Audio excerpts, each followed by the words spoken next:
Morsko ribištvo in sladkovodna akvakultura sta v Sloveniji tradicionalno prisotni dejavnosti. Mnogo družin v notranjosti Slovenije živi od dejavnosti ribogojstva, na obalnem območju pa od morskega ribolova, ribogojstva in školjkarstva. Sredstva Evropskega sklada za pomorstvo, ribištvo in akvakulturo bodo osredotočena na globalne izzive. Celotna družba bo deležna pozitivnih učinkov. Izhodišče za nekatere izbrane aktivnosti je bil pomorski prostorski plan Slovenije, ki združuje različne rabe morja in obale in jih povezuje v zdrav ekosistem.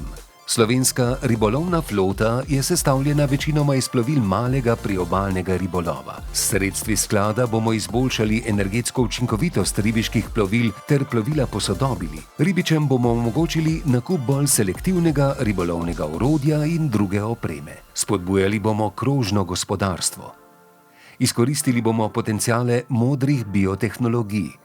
Z aktivnostmi sklada bomo pozitivno vplivali na celotno jadransko-jonsko makroregijo. Spodbujali bomo kratke verige, ki povzročajo manjši ogljični odtis. Osveščali o pozitivnih učinkih uživanja lokalnih ribiških proizvodov in proizvodov iz akvakulture. Izvedli bomo promocijsko kampanjo, s katero bomo navduševali mlade za prehranjevanje z ribami in školjkami. Naložbe v trajnostno akvakulturo in predelavo bodo omogočile temu sektorju zeleni prehod. Podpirali bomo tehnološke inovacije v pridelavi, predelavi in trženju. Pospeševali bomo razvoj lokalnih skupnosti, ki se ukvarjajo z ribolovom in akvakulturo.